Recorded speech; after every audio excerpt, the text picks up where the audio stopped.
Your body is burning energy right now even if you're doing nothing. This constant energy use is not just about movement or exercise.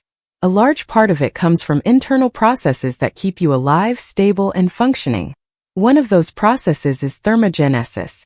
Most people hear this term in the context of fat loss, often associated with boosting metabolism.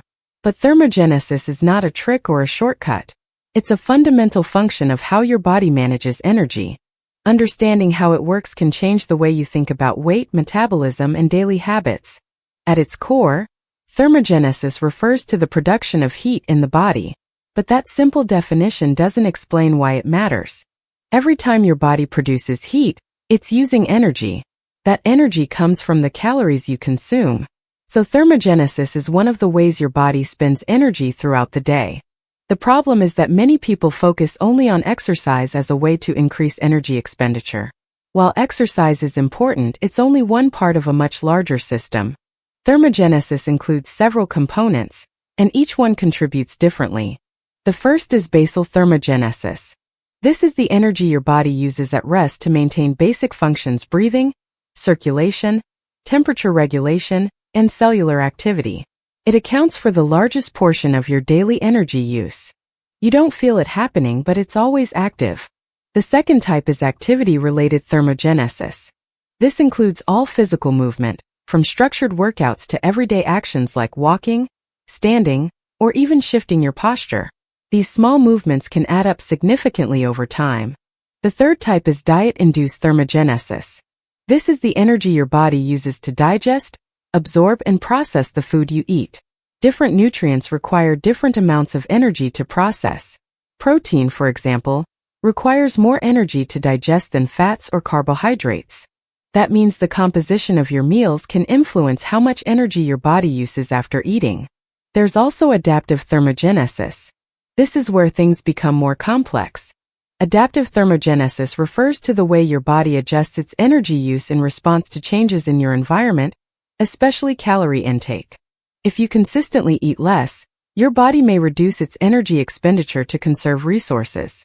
This includes subtle changes like reduced movement, lower body temperature, and shifts in hormone levels. This is one of the reasons why fat loss can slow down over time. The body is not just burning calories, it's managing them. And it does so in a way that prioritizes survival. This is where many misunderstandings come from. People often think they can increase thermogenesis in a simple, direct way. But in reality, the system is interconnected. You can influence it but not control it in isolation. For example, increasing protein intake can raise diet-induced thermogenesis slightly.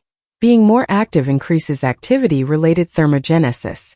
Maintaining muscle mass supports higher basal energy use. But these are adjustments, not instant changes.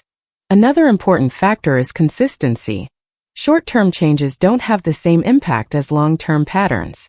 If your habits are inconsistent, your body may not fully adapt in a stable way. Sleep also affects thermogenesis. Poor sleep can reduce overall energy expenditure and disrupt hormone signals that regulate hunger and energy use. This creates a system that is less efficient and more difficult to manage. Stress plays a role as well. Chronic stress can influence how your body allocates energy. It may shift resources toward immediate needs and away from long-term processes, affecting both energy use and storage. So when you look at thermogenesis as a whole, it's not a single mechanism.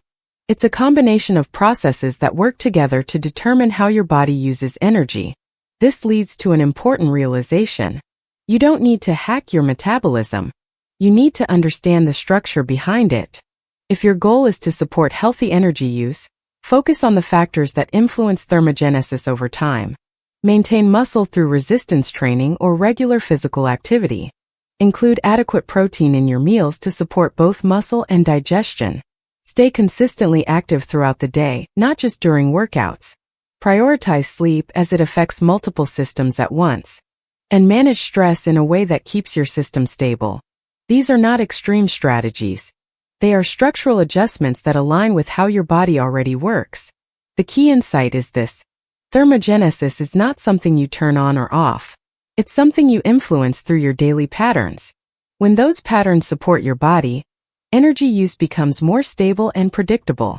When they don't, the system adjusts in ways that may slow progress. Understanding this removes a lot of confusion.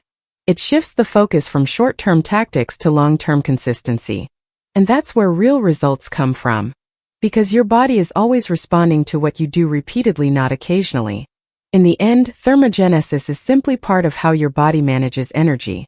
It doesn't need to be forced or manipulated. It needs to be supported. If you found this explanation useful, consider subscribing for more content that breaks down complex health concepts into clear, practical ideas. In the description, you'll find a structured overview of thermogenesis and the key elements discussed here, so you can review and apply them in a way that fits your routine.